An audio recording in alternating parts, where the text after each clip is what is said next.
Fala, Blaugranas! Matheus Norman aqui para mais um vídeo no canal do Blaugrana Brasileiro, dando continuidade à nossa tradição de, na véspera de qualquer partida do Barcelona, trazer para você uma análise pré-jogo, onde a gente fala sobre todo o encaixe tático que a gente pode esperar da partida que vai acontecer no dia seguinte e também das principais armas do adversário e como o Barcelona pode se comportar para neutralizá-las. Você que me acompanha há mais tempo já sabe como funciona. Você que está chegando por aqui agora, fica aí, eu tenho certeza que você vai gostar do vídeo. A profundidade da discussão é bem grande. Você vai sair daqui compreendendo muito melhor como vai funcionar o embate do Barça. E nesse caso, não podia faltar de jeito nenhum a análise pré-jogo. É a partida que, fora o El Clássico, é o jogo mais esperado pela torcida do Barcelona em toda essa primeira metade da temporada. É o duelo contra o PSG. A final, que todo mundo queria assistir, mas que a Inter de Milão atrapalhou. Eliminou o Barcelona fazendo o jogo da sua vida e aí foi para a final contra o PSG, virou de ladinho e falou, bota 5-0 pros caras. A gente tem aqui um vídeo que a gente vai discutir muitos elementos táticos, mas também os desfalques que acabaram esvaziando um pouco o valor simbólico dessa partida. Eu já falei em outros vídeos, em algumas lives, em alguns posts, mas o valor prático desse jogo, ganhá-lo ou perdê-lo, definir o resto da temporada, sempre foi pequeno. O valor prático sempre foi pequeno. Ganhar do PSG não significa que o Barcelona vai terminar entre os dois primeiros, que é o objetivo do clube para essa primeira fase. E perder não significa que não vai, pela maneira como essa fase de liga da nova Champions está configurada. E pelo fato desse jogo estar acontecendo já na segunda rodada, não é na sétima, não é na oitava, acabou tirando um pouco do valor prático, só que o valor simbólico era gigantesco. Até a gente ver que Vitinha, João Neves, Fabian Ruiz, Dembélé, Doué, Kvaratskhelia, mais da metade do time titular do PSG chegam na semana da partida sem estar nas melhores condições de jogo. E 4 dos principais pilares do título da Champions na temporada passada nem convocados para os jogos foram. Não estarão em Barcelona Marquinhos e nem o trio de ataque, Doué, Kvaratskhelia e Dembélé. 4 desfalques certos e ali algumas outras figuras importantes que estão convocadas, mas a gente não sabe se vai ter condição de ser titular ou não. Do lado do Barcelona, muito menos prejuízo. Primeiro porque tem muito mais elenco para repor. E segundo porque não teve tantas lesões assim de jogadores titulares. Mas vem também sem Joan Garcia, a grande contratação defensiva da temporada. E sem Rafinha, o jogador com mais gols e assistências entre as grandes ligas europeias na temporada passada. Mas apesar de tudo isso, o jogo é tão grande, é tão chamativo. O embate entre essas duas equipes é tão bonito. Jogo ofensivo, 2 técnicos excepcionais, jogadores talentosos em campo, vai ter Vitinha contra Pedri, o Vitinha não está 100%, mas vai estar em campo, enfim. É tão grande o valor desse jogo que mesmo com todos esses pormenores, ainda é o jogo que está todo mundo ansioso para assistir, ainda é o jogo que até quem não torce para as equipes vai ligar a televisão para poder observar. Vamos já fazer a nossa análise do que esperar dessa partida, mas antes, aquele lembrete, uma pausa para eu te soltar aquele lembrete. Você sabe que é de suma importância, cara. Curte o vídeo, se inscreve no canal, hypa esse vídeo para ele ganhar mais repercussão. Fazendo isso, você me ajuda a continuar crescendo e a levar um conteúdo cada vez melhor para blaugranas espalhados pelo mundo inteiro. Já curtiu? Se inscreveu? Hypou? Então vamos lá. Você me deu o seu engajamento? Deixa eu te devolver entretenimento. E como em qualquer análise pré-jogo, vamos começar pelo confronto, pelo histórico do confronto, pelo número de vezes que o Barcelona jogou contra esse adversário e como que ele se saiu ao longo da história e nos confrontos recentes. Contra o PSG, o Barcelona jogou 14 vezes em Liga dos Campeões e é um confronto extremamente equilibrado. 5 vitórias para cada lado e 4 empates. A gente teve a maioria desses confrontos acontecendo em mata-mata de Champions, então ida e volta, ou passo eu ou passa você, jogos extremamente decisivos, E mesmo assim a gente tem um equilíbrio brutal. Cada uma das equipes teve o seu ciclo de vitórias. Na primeira vez que eles se enfrentaram em uma Liga dos Campeões, numa época em que o PSG ainda não era o time do dinheiro do Oriente Médio, ainda não era o time do Nasser Al-Khelaifi, ainda era uma equipe montada à base de tradição, montada à base de investimentos locais, era uma equipe mais ligada à cidade de Paris e não tanto ao dinheiro que vem do Catar. Naquela época, 1995, o PSG tinha um time forte, tinha 2 brasileiros tetracampeões, o Ricardo Gomes e o Raí. Também tinha o George Weah, que já tinha ganhado bola de ouro e hoje é o presidente da Libéria. Não sei se ele ainda é, mas chegou a ser o presidente da Libéria recentemente, né? Por conta da importância que ele teve para o esporte local, até presidente o cara virou. Então, era um time forte. No entanto, o Barcelona ainda era o grande favorito pela tradição, por ter no início da década de 90, nos anos anteriores àquela partida, ter montado o famoso Dream Team, que ganhou Liga dos Campeões e chegou à final anos posteriores. Mas assim, apesar de tudo isso, apesar de ser um outro PSG e de ser muito inferior ao Barcelona, nesse primeiro confronto o PSG passa, né? O PSG consegue eliminar o Barcelona e dar um choque de realidade num clube que, se a gente fosse olhar para o momento atual do futebol, a gente não poderia falar de time envelhecido, porque você ter jogadores de 33, 34 anos hoje em dia é normal. Mas naquela época, nos anos 90, essa idade pesava muito mais. Então já dava um sinal de fim de ciclo e aquela eliminação para o PSG fez com que a diretoria chegasse à conclusão que estava na hora de rejuvenescer. Nos anos posteriores chegaram Rivaldo, Patrick Kluivert, Giovani, o brasileiro Giovani, que foi muito importante com a camisa 10 do Barça, enfim. E aquela derrota foi muito simbólica para mostrar que aquele ciclo do Dream Team tinha acabado e que um novo ciclo precisava ter início. Depois de 95, só foram se enfrentar de novo em 2013, então demorou bastante. E foi um confronto extremamente equilibrado. Naquela época ainda existia a regra dos gols fora de casa. Então, se na somatória dos resultados a gente está empatado, mas eu fiz mais gol na tua casa do que tu fez na minha, passo eu. O time que fizer mais gols fora de casa se classifica. A única maneira de ir para prorrogação e pênaltis é se você tiver resultados espelhados.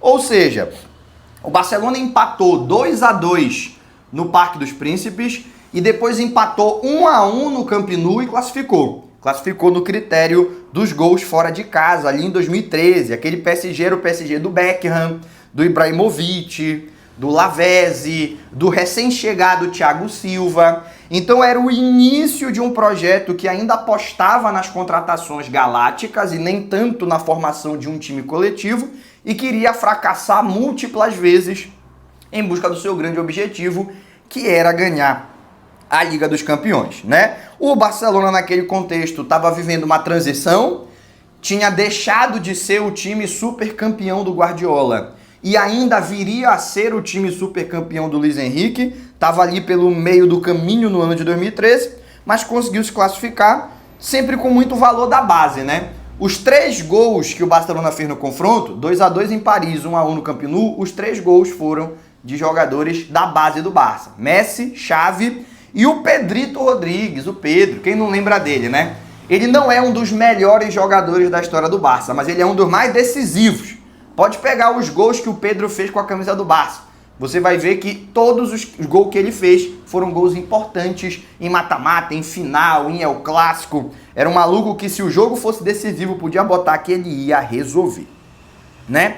Depois vieram jogos em fase de grupos, a lavada do trio MSN em 2015, o trio MSN passou por cima do PSG em 2015, veio a virada lendária de 2017, então o Barcelona aí estava fazendo o PSG ser o seu freguês, só que aí depois são 2 eliminatórias consecutivas em que o Barça é eliminado pelo PSG e ao mesmo tempo é goleado em casa. Uma vez no Camp Nou, a outra em Montjuïc, 2 goleadas por 4-1. De maneira que, no final das contas, um dia é da caça, o outro é do caçador. Vamos torcer para ser dia do Barcelona amanhã nessa partida em Montjuïc, porque o confronto histórico o histórico de confrontos, melhor dizendo, não nos permite afirmar favoritismo nem para um lado nem para o outro. O equilíbrio é total. No entanto, bora deixar o passado de lado. Já falamos da história, já falamos dos confrontos históricos, dos jogadores históricos que fizeram esses jogos serem lendários. Só que, no fundo, o jogo de amanhã é totalmente independente do que já aconteceu no passado. Vamos tentar entender melhor como vai ser o encaixe tático dessa partida? Vamos tentar entender como joga o PSG. E eu já te adianto que tem uma temática aqui que eu fico indignado. Eu fico indignado quando eu tenho que abordar essa temática, porque eu vejo comentaristas renomados cometerem um erro conceitual que é imperdoável. Se for um garoto de 15 anos, ou um advogado que assiste futebol no fim de semana para relaxar, um fruteiro, o sorveteiro, o médico. As pessoas que não vivem de esporte podem cometer esse erro, é normal, mas um profissional não pode, e tem muito profissional que comete esse erro, que é acerca do conceito de falso 9. Muitas vezes se fala sobre tal time jogando com falso 9 e não é. É um 9 de movimentação, não tem nada de falso. Porque fulano é um falso 9, ele sempre se projeta na área. É um meia ofensivo que pisa na área, não é falso 9. A inovação do falso 9 da dupla Guardiola-Messi é algo muito específico que o PSG faz, mas que raramente algum clube verdadeiramente está fazendo, e os comentaristas insistem em falar que é falso 9 e não é. Então a gente vai falar bastante sobre isso, porque eu vou ter que te contar como o PSG joga, então eu vou ter que te falar como é realmente o falso 9. É um 4-3-3 com falso 9 que joga o PSG. No gol, o Chevalier, para mim um grande erro. Já houve duas versões. O Luiz Henrique falou uma coisa, o Luiz Campos falou outra. O Luiz Henrique falou que a decisão foi dele, que ele não estava satisfeito com o Donnarumma, porque ele queria um goleiro que trabalhasse melhor com os pés, ele queria um goleiro que pudesse fazer parte da armação do jogo, o time sair de trás com mais qualidade. E ele não estava satisfeito com essa faceta do Donnarumma, então ele pediu a troca, e o Luiz Campos falou uma outra parada, né? Ele deu uma outra versão, que não é conflitante 100%, mas que mostra um escopo um pouco mais amplo do que foi a situação. Ele disse que eles estavam tentando renovar com o Donnarumma, o contrato terminava no fim dessa temporada, fizeram a oferta, o Donnarumma pediu bônus, salário, pediu uma grana muito acima, e aí o Luiz Campos pensou, cara, isso daqui é um contrato do antigo PSG. O PSG das grandes estrelas, dos bônus absurdos, dos salários estratosféricos, esse não é mais o PSG atual. Esse é um outro PSG que vai por um outro caminho. Então, ele pediu um tempo para pensar, conversou com o Luiz Henrique e o Luiz Henrique teria dito, olha, se não der para renovar, não tem problema, traga esse rapaz aqui, Lucas Chevalier do Lille, que ele vai me entregar o que eu preciso para esse time continuar competitivo. Aí o Luiz Campos foi lá e falou, Donnarumma, aquele abraço. Aí o Donnarumma falou, não, pô, mas se o salário tá alto, a gente negocia, bora conversar. Não, agora a decisão já tá tomada, você vai ter que procurar novos ares, o nosso goleiro vai ser o Chevalier. E aí eu sempre falo, né, o Luiz Henrique entende muito mais do que eu. Eu não precisava nem fazer essa ressalva, mas só para você não achar que eu acho que entendo mais que ele. Porque tem gente que acha que entende mais que os caras, né? De vez em quando tem uns caras que vêm comentar, não, mas o Hansi Flick tem que entender que para ganhar Champions, tá bom, ensina aí o cara que já ganhou a Champions como é que ganha. Ensina. Não, ele tem que entender que para ganhar a Champions não pode tal coisa assim, assim. Irmão, ele já ganhou. Se tem alguém que sabe como ganhar, é ele que já ganhou. Não, mas é porque o Laporta precisa entender que para ganhar Champions, beleza, o presidente do clube que já ganhou Champions sob a sua tutela múltiplas vezes, vá lá e ensine para ele o que um presidente tem que fazer para ganhar Champions. Tem a galera que acha que é assim que funciona, né? Que você vai ensinar os caras. Não é isso que eu quero fazer. Então eu já deixo bem claro, eu não acho que eu entendo mais que o Luiz Henrique, mas eu acho que ele errou. Porque o Donnarumma foi um dos pilares centrais do PSG campeão na temporada passada. O cara que decidiu oitavas, quartas e semi foi o Donnarumma. Ele desaparece na final, porque a Inter de Milão, já falamos lá no começo do vídeo, se entregou, não competiu. Mas nas oitavas, nas quartas e na semi, o Donnarumma foi o cara da classificação, defendendo, não saindo com a bola nos pés. Eu já vi o Guardiola cometer esse erro lá no City, quando ele abre mão do Hart e traz o Cláudio Bravo, que como goleiro, defendendo, era abaixo, mas prezando pela saída com os pés. E não deu certo, ele teve depois que retificar, até encontrar um goleiro que fosse, por exemplo, como é o Ederson, que foi o grande goleiro da história do Manchester City, é o brasileiro Ederson, tá? O grande goleiro da história do City é o Ederson. Melhor que ele, o Peter Schmeichel jogou lá, só que o auge do Schmeichel não foi no City, foi no United, então não entra na conta. O grande goleiro da história do City é o Ederson, que era um cara que jogava com os pés e também defendia com as mãos. O Chevalier é melhor com os pés do que com as mãos. Eu acho um erro essa aposta, a gente já viu esse erro acontecer, mas vamos ver, né? Decisão aí do Luiz Henrique, vamos ver o que espera a temporada do Chevalier e do PSG como um todo. Lembrando que, infelizmente ou felizmente, não sei, para o PSG, as 34 rodadas do Campeonato Francês e as múltiplas rondas de Copa da França não significam nada. Se o Chevalier for o melhor goleiro do Campeonato Francês, não significa que a contratação foi correta. Ele tem que ser o melhor goleiro da Champions, porque foi o que o Donnarumma fez. Tu entende o peso que esse moleque vai enfrentar? 23, 24 anos de idade, é por aí que ele tem. Tu entende o peso que é você ter que chegar para ser o cara que vai substituir o melhor goleiro do mundo e que decidiu uma Liga dos Campeões múltiplas fases para o time bater campeão? Complicado. Eu acho que tem tudo para dar errado, mas às vezes dá certo. Então bora continuar aqui a nossa análise. Na zaga é Marquinhos e Pacho. Depois eu falo melhor sobre como vai ficar esse time sem as suas com os desfalques, né? Sem algumas das suas estrelas. Mas o time como um todo joga com Marquinhos e Pacho. O Marquinhos um pouco mais técnico, o Pacho bastante físico, mais veloz, mais forte, mais explosivo. E o Marquinhos mais experiente, mais cadenciador. Cara, eu já tive uma época que eu não gostei nada do Marquinhos. Mas eu tô conseguindo... eu acho que ele, a partir do momento em que ele passou dos 30 anos, ele deu uma subida de patamar, pelo menos no meu conceito. Eu acho que ele ganhou uma capacidade de compreensão do jogo diferente. E claro que ele fica marcado pelo pênalti perdido na Copa de 22. É claro que ele fica marcado pelas 2 Copas do Mundo em que ele joga e pelas múltiplas Copas Américas em que ele é ali uma referência defensiva do time e que a equipe não consegue vencer, a equipe não consegue ganhar. Mas vamos lembrar que em 2018 ele não era titular, então perder a Copa do Mundo mesmo foi uma. E é pesado, né? Porque ele perde o pênalti na trave que elimina o Brasil é dele. Mas enfim, acho um excelente zagueiro. Não acho melhor que o Van Dijk, como o Cafu falou por aí, né? O Cafu numa entrevista disse que o Marquinhos é o melhor zagueiro do mundo, melhor que o Van Dijk e com folga, muito melhor, absurdamente melhor. Não acho, mas acho muito bom zagueiro. Acho o Marquinhos um pouco menosprezado pelo público brasileiro. E nas laterais, Hakimi e Nuno Mendes, ambos laterais ofensivos, o tempo todo espetados lá na frente. O Nuno Mendes consegue defender um pouco melhor quando tá bem posicionado, mas também toma muita bola nas costas.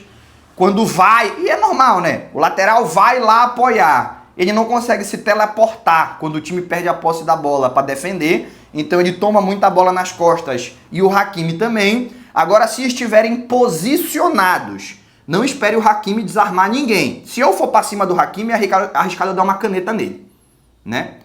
Eu acho que eu exagerei um pouco. Mas enfim, se o Hakimi enfrenta grandes pontas, dificilmente ele vai conseguir o desarme. O Nuno Mendes, quando está bem posicionado, defende melhor. O meio-campo é com João Neves, Vitinha e Fabian, alternando bastante a posição deles dentro desse trio. Se você olhar na teoria, é um trio que joga em linha, mas na prática sempre tem um mais atrasado e 2 mais à frente. Quando o PSG precisa fazer a saída de bola, o Vitinha recua, porque tem a melhor qualidade de passe dos 3. E o Fabian tem altíssimo nível, só que o Vitinha é um pouco melhor. E o João Neves se projeta um pouco mais à frente como opção para receber a bola menos pressionado. Mas da feita que a bola chega no campo de ataque, aí o João Neves recua um pouco e o Vitinha se posiciona mais pelo lado direito com o Fabian pelo lado esquerdo. Então na hora de fazer a saída, eles invertem, o Vitinha vem embaixo, o João Neves vai à frente. Quando essa saída já aconteceu, a bola está no campo de ataque, o João Neves se posiciona mais para o balanço defensivo e o Vitinha vai à frente. E sem a bola, é o Vitinha e o Fabian que vão fazer a pressão mais alta. O João Neves fica um pouco mais atrás. De maneira que a gente não consegue definir para pro jogo inteiro, pros 90 minutos, quem é o primeiro e quem é o primeiro volante, quem são os meias centrais. Mas dá pra gente entender que na variação dentro do jogo, às vezes vai ser o João Neves, o primeiro volante, às vezes vai ser o Vitinha, raramente, mas também às vezes para dar um desafogo, pode descer um pouco mais o Fabian.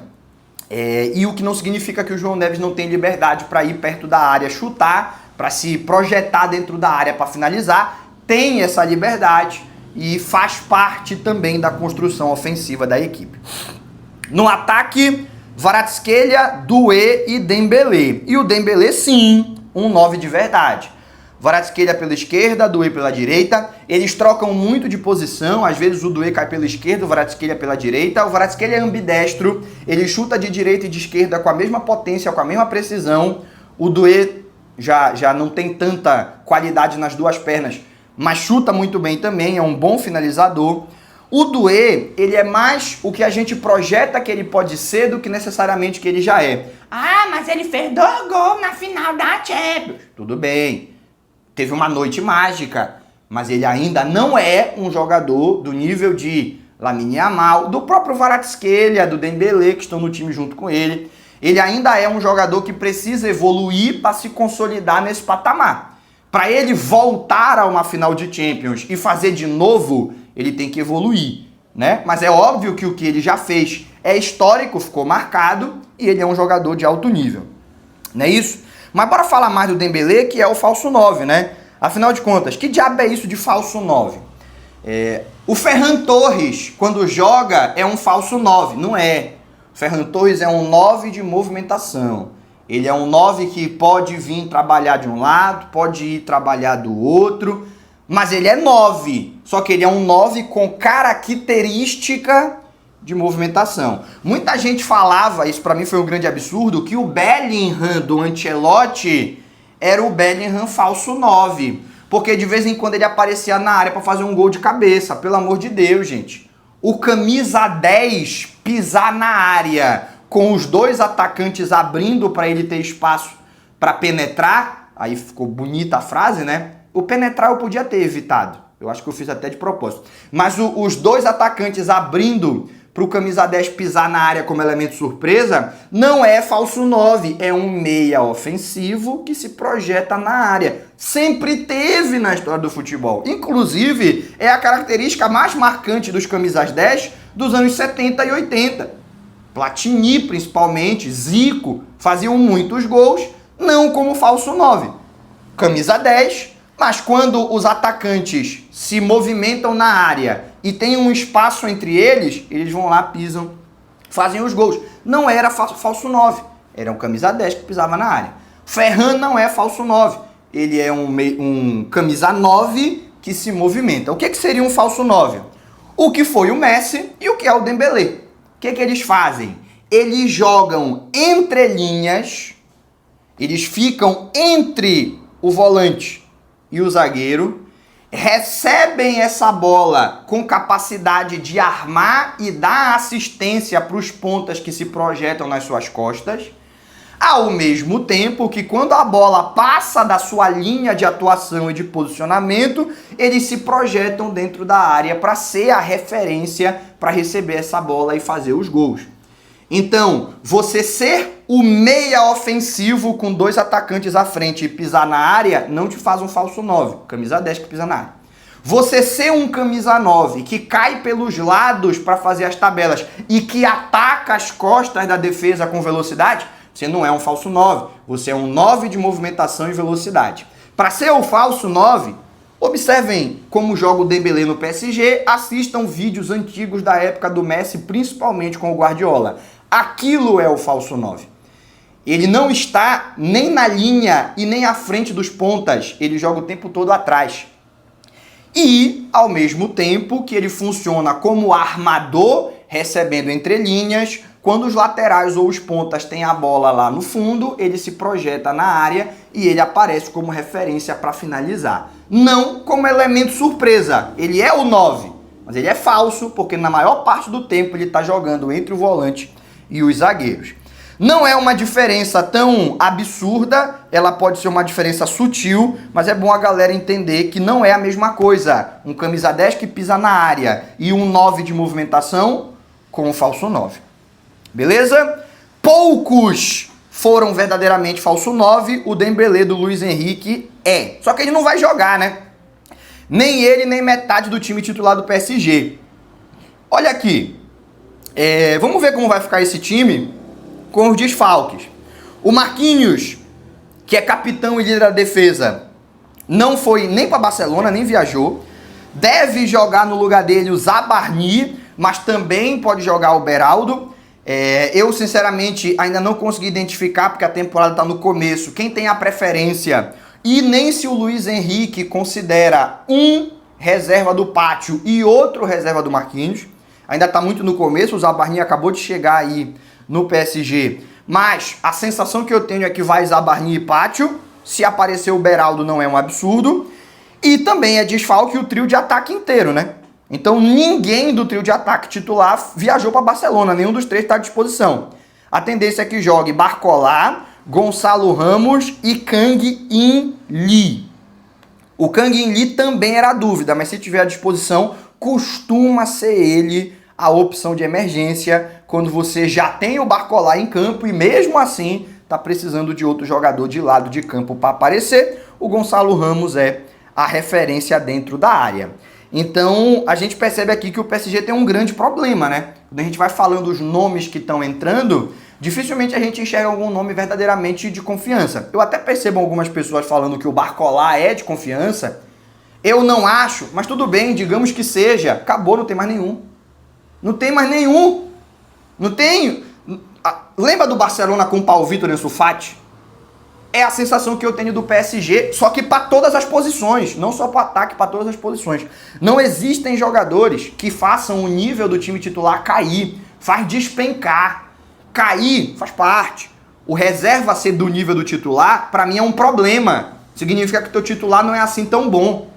Você precisa ter uma queda, você precisa ter um titular tão excepcional que o reserva não consegue manter o nível, mas que pelo menos o reserva consiga entrar em campo e permitir que o time não despenque de nível a ponto de ser impossível imaginar essa equipe vencer. O PSG tem esse problema, tem que dar sorte com lesão.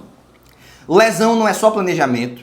Lesão não é só poupar no campeonato nacional para o cara estar disponível na Champions. Lesão é chegada dura do adversário, pisar em falso, ir para a seleção e se desgastar de uma maneira que o clube não consegue planejar e controlar. Tem muita coisa que pode acontecer na temporada, tem que dar sorte sim, tem o primeiro passo que é o planejamento, mas lesão também tem o fator da sorte com lesão, para poder ser um time competitivo nas fases mais agudas, né? Nesse jogo aí a gente já consegue perceber isso, é uma equipe que está retalhada, que não terá o trio titular com certeza, trio de ataque, não terá o seu capitão com certeza, o Marquinhos, e deve ter como opção Vitinha, João Neves e Fabian, mas nenhum está garantido no time titular. Quem tem mais chance de ser titular é o Fabian. O Vitinha, pode ser que seja? Pode, mas ele teve um problema muscular há tão pouco tempo que é difícil imaginar que ele entre 100%. O João Neves pode jogar titular? Pode, mas ele está há tanto tempo sem entrar em campo pelo time por conta de uma lesão que é difícil imaginar que ele já vai voltar arrebentando. Então é um time muito machucado, retalhado pelas lesões. Aí você pensa, então o Luiz Henrique vai mudar a proposta da equipe e jogar de maneira mais defensiva. Difícil, porque o Luiz Henrique, mesmo sem as peças para manter o estilo de jogo no nível que ele está acostumado, ele tenta. Ele pode não conseguir, mas ele vai tentar. Ele vai tentar manter a posse de bola, a pressão alta, a intensidade 90 minutos, os laterais que ficam atuando como auxiliares do ponta e que confiam que os zagueiros vão resolver no 1 contra 1. Ele vai manter esse estilo. Cabe ao Barcelona, para incomodar, para impedir que o Luiz Henrique prevaleça, até pelas peças que não tem, cabe ao Barcelona escolher duas estratégias possíveis. Uma é brigar por essa posse de bola, tomar a bola do PSG e fazer eles correrem atrás da bola. É muito mais difícil manter a intensidade que o PSG mantém na marcação. Se você tem que correr atrás de posses longas, se você corre 10 segundos e o cara já dá um chutão e tu recupera, tu consegue descansar para a próxima pressão alta. Se você está fazendo isso por 1 minuto constante, você vai desgastar muito mais rápido. Você não vai conseguir ter a mesma eficiência. Ou pode fazer o que fez contra o Bayern de Munique. O Bayern de Munique, em Montjuïc, temporada passada, teve mais posse que o Barcelona. Mas quando o Barcelona recuperava a bola, não permitia que o Bayern controlasse a velocidade do jogo. O Bayern fazia os passes horizontais, tentava encontrar espaço, aí vinha um desarme do Cazador, o Cazador ligava o Rafinha botava velocidade e gol do Barça. Era uma velocidade que o time estabelecia que a gente não está acostumado, porque o Barcelona historicamente sempre usou o tic-tac, né? Desde a época do Guardiola até o Xavi, era sempre muito cadenciado, era sempre um toque de bola mais tranquilo, para evitar devolvê-la para o adversário. O Hansi Flick, quando enxerga uma situação em que pode utilizar o contra-ataque rápido como uma arma eficiente, não tem medo de usar. Deixa o Bayern de Munique ter mais posse, as principais chances somos nós que vamos criar. Eles tocam, a gente rouba, liga, marca. Rouba, liga, marca. E foi isso que o Barcelona fez. E fez de maneira magistral. São duas maneiras de você incomodar o PSG. Tirar dele o controle da posse de bola ou tirar dele o controle da velocidade do jogo. Ele tem a bola, mas eu decido quando vai acelerar. Quando eu recuo para marcar embaixo, eu não deixo a bola correr com velocidade no meu campo, o jogo tá lento, eu tô sem a bola, mas eu tô controlando a velocidade do jogo. Agora o jogo vai ficar lento, e eu faço isso marcando.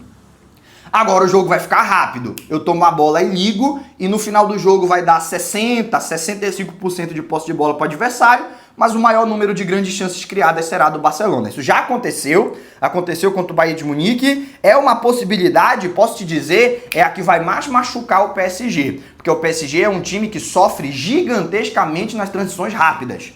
Isso não ficou tão evidente na temporada passada, porque o Donnarumma fazia 2, 3 milagres por jogo, e a galera esquecia das bolas nas costas dos defensores. Como o Barcelona não tinha um Donnarumma, não tinha um goleiro que podia fazer esses milagres 2 ou 3 vezes na partida, a gente sofria com transição rápida e isso ficava marcado na nossa mente, porque os gols saíam.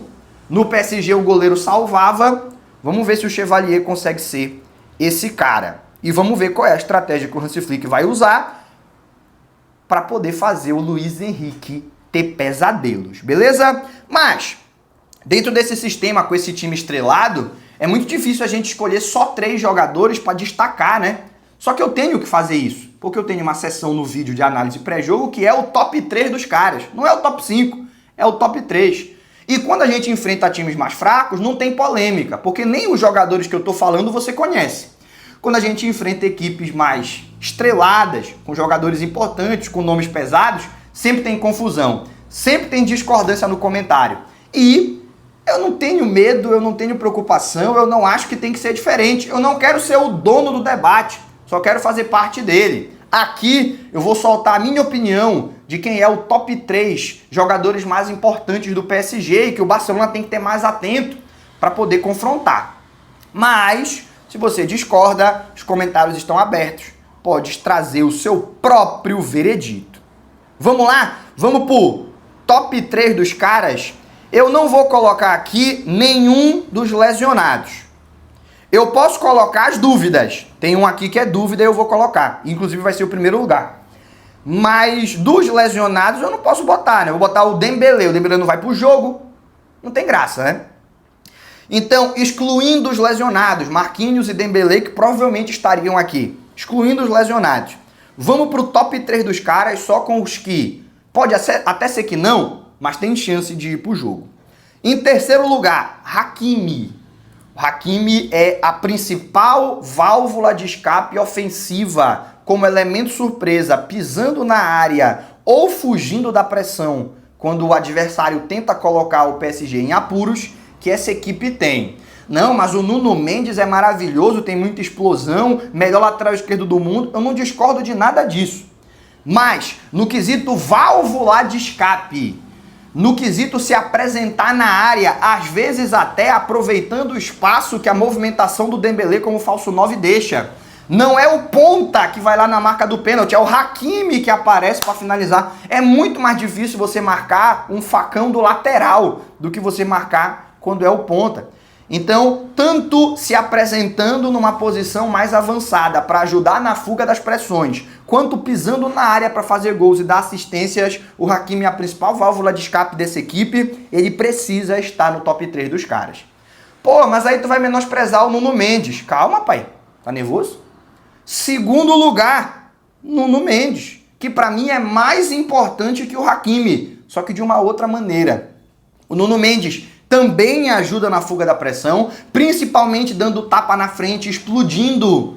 Ao invés de tocar a bola, ele sabe fazer isso, tá? Tô dizendo que ele não sabe, ele sabe fazer. Ele sabe tabelar, ele sabe sair tocando. Mas quando essa opção não é viável, ele consegue dar um tapa na frente, explodir e fugir da pressão no campo defensivo. Ele tem um chute poderosíssimo de média distância. Ele também pisa na área, não numa posição tão centralizada, mas chegando pelo bico com ela dominada e chuta cruzado para fazer muitos gols. Ambos esses laterais são de suma importância para esse sistema funcionar a nível ofensivo. E eu coloco ele em segundo lugar à frente do Hakimi porque ele defende melhor. Já falei, quando eles pegam bola nas costas, não tem defesa, não dá para teleportar, não é o Goku. Não dá. Ele não vai teleportar para defender. A bola entrou nas costas, o atacante tem velocidade, esquece, é rezar. Ou torcer pro zagueiro fazer alguma coisa. Mas, quando estão posicionados, o Nuno Mendes consegue mais desarmes do que o Hakimi, né? Existe o mito que o Nuno Mendes sozinho parou o Lamine Yamal na final da Nations e não é verdade, tá? Tinha todo um sistema tático montado, o Nuno Mendes fazia parte dele para que o Yamal fosse neutralizado e funcionou. Mas o próprio Vitinha falou disso pós-jogo. Muita gente marcando o Yamal e tal, e ele falou, tática do treinador, funcionou, conseguimos minimizar o impacto dele no jogo, né? Nós, não foi o Nuno, fomos nós todos. E tinha 4 caras em cima dele. O Pedro Neto virou auxiliar do Nuno Mendes. Sempre tinha um marcando o fundo e o outro marcando o retorno do atacante. O Vitinha colava para impedir que ele puxasse para dentro para finalizar. E o Gonçalo Inácio ficava na sobra, porque vez ou outra o Yamal ganhou do Nuno. Ele deu o tapa no fundo e ficou com a bola, só que aí o Gonçalo Inácio vinha e tirava para lateral. Não se tira os méritos do Nuno Mendes naquela partida. Ele foi crucial. Mas dizer que ele anulou sozinho é um pouco complicado. Tu sabe quando que a gente vai ver se ele anula sozinho? Amanhã. Amanhã a gente vai ver se ele anula sozinho. Porque jogando pelo PSG, que não tinha esse sistema de controlar tanto, o Yamal deu um banho no Nuno Mendes, lá naquela temporada, em que infelizmente a expulsão do Araújo gerou a eliminação do Barcelona, mas o Yamal tava brincando com o Nuno Mendes naquele primeiro confronto. Não é isso? Então, amanhã é o tira-teima. É o Nuno Mendes que melhorou tanto e agora ele bate de frente e anula sozinho? Ou era um sistema que Portugal tinha montado que dificultou o Yamal, do qual o Nuno Mendes fez parte, foi protagonista, mas não foi peça única? Veremos. Cenas para os próximos capítulos. E em primeiro lugar no top 3 dos caras, Vitinha, que tem um dos apelidos mais estranhos do futebol. Porque o nome dele é Vitor. Por que não Vitinho? O nome do cara é Vitor. Bora botar um apelido nele? Vitinho. Faz sentido. O dele não é Vitinha.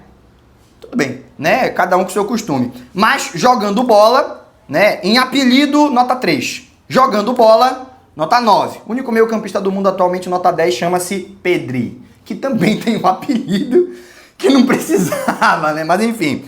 É o Vitinha, depois do Pedri, provavelmente o melhor meio-campista da atualidade. E é top 1. Na ausência do Dembélé, top 1. Com a presença do Dembélé já dá pra debater, tá? Mas com a ausência dele não tem debate. Top 1 Vitinha, sem dúvida alguma. É o jogador que controla o ritmo do jogo. É o jogador que ajuda nas fugas de pressão. É o jogador que leva o time pro ataque com qualidade. É um jogador que faz gols. É um jogador que bate pênalti. É um jogador de bola parada. Então, todas as funções cruciais para essa equipe funcionar passam pelo Vitinha estar num dia bom. Ele não está 100%, é um duro golpe nesse time do PSG. Talvez até maior do que não ter o Dembélé, do que não ter o Kvaratskhelia. Porque o Vitinha 100% é que faz esse time estar 100%. Ele vindo meio baleado, deve ir pro sacrifício, porque senão vai tomar goleada, não tem mais ninguém. Vários lesionados. Se ainda for poupar os que estão mais ou menos, vai passar vergonha o PSG. E se for bem marcado, se for anulado, Se no duelo entre ele e o Pedri conseguir prevalecer, qualquer chance do PSG sonhar com um ponto que seja, estão anuladas. Vai precisar muito do Vitinha e mesmo se ele jogar bem, talvez não seja possível. Mas se ele jogar mal, esquece. 0% de chance do PSG voltar para Paris com 1 ponto. Menos ainda 3. É o Vitinha, o vencedor, o medalha de ouro do top 3 dos caras aqui da nossa análise pré-jogo. Mas tá bom de falar do PSG, né? Vamos falar um pouco do Barcelona? Vamos para nossa aposta da escalação, que o Barcelona também tem alguns desfalques, só que tem nomes mais interessantes para substituir. No gol, Chesney. Na defesa, Koundé, Eric, Cubarsí e Gerard Martin. No meio, Pedri, De Jong e Dani Olmo. E no ataque, Lewandowski, Rashford e Lamine Yamal. Lembrando que isso daqui é o que eu acho que o Hansi Flick vai escalar, não necessariamente o que eu escalaria, mas sinceramente nesse caso aqui eu acho que era o que eu escalaria também.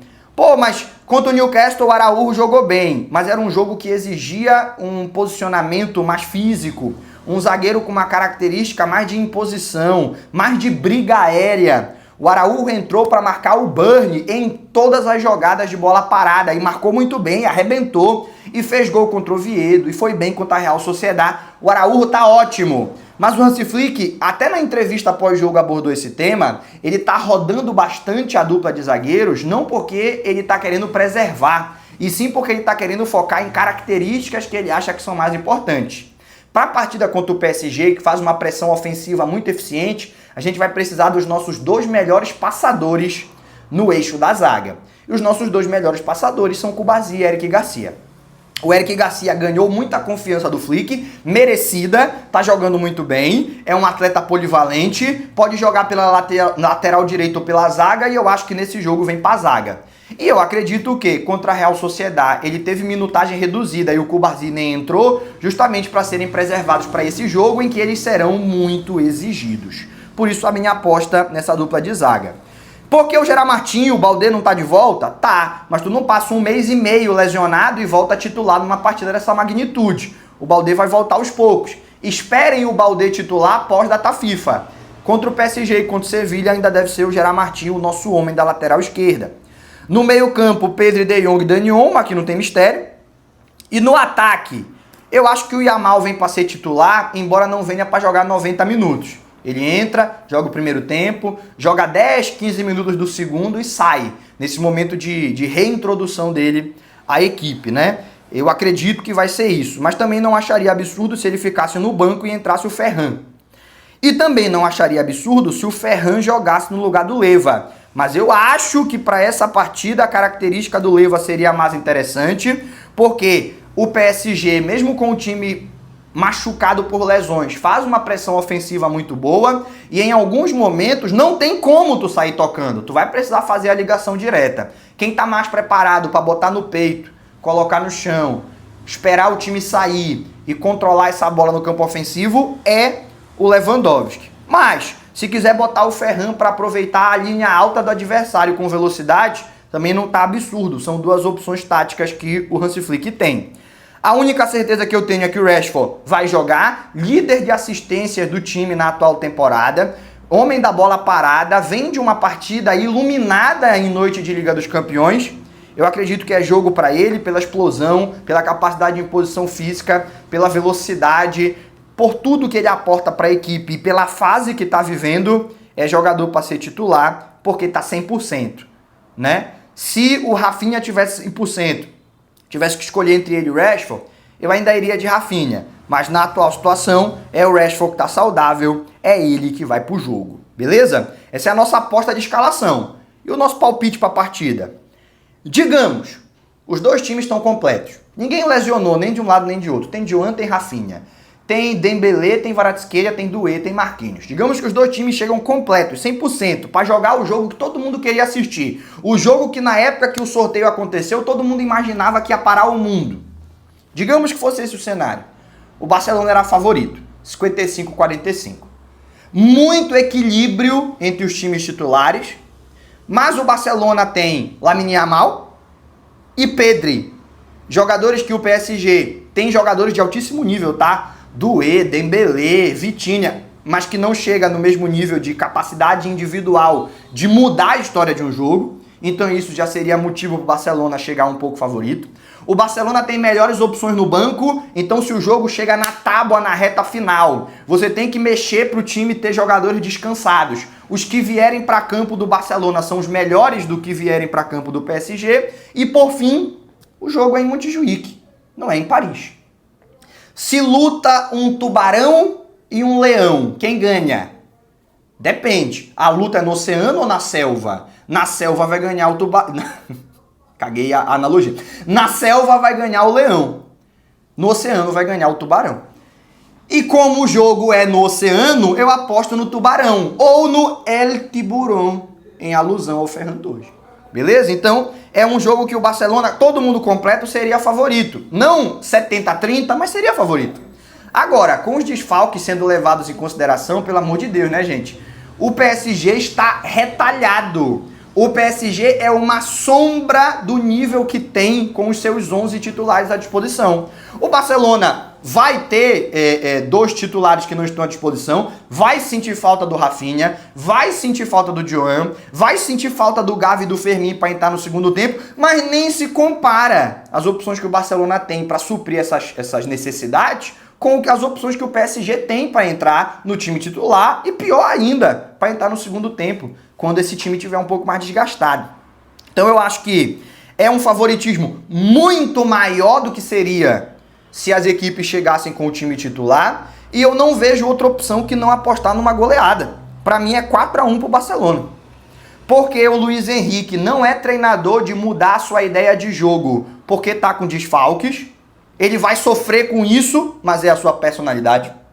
Ele tá disposto a sofrer mantendo as suas ideias de jogo, mas jamais disposto a abrir mão delas.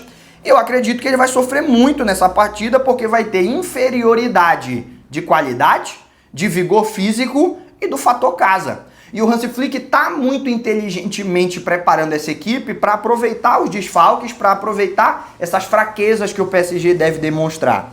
Então a tendência é que o Barcelona faça muitos gols, porque o Luiz Henrique vai deixar o seu time exposto, tentando manter o seu estilo de jogo contra um adversário que consegue explorar isso muito bem, ao mesmo tempo que eu acho que ele faz pelo menos um gol, né?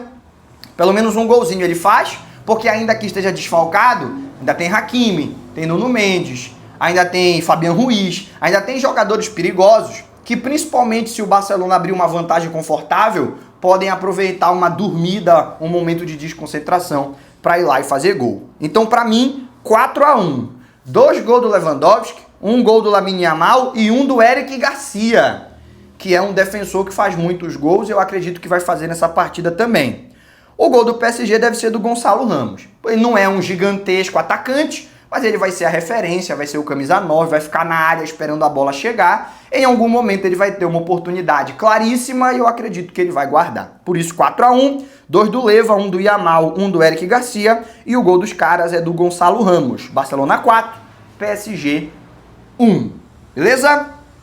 Tudo que eu tinha de informação e de opinião para compartilhar com você já foi. Espero que você tenha gostado desse vídeo. Se ficou até o final, eu acredito que gostou. Então não sai dele sem deixar o seu like, se inscrever no canal e hypar esse vídeo para ele ganhar mais repercussão.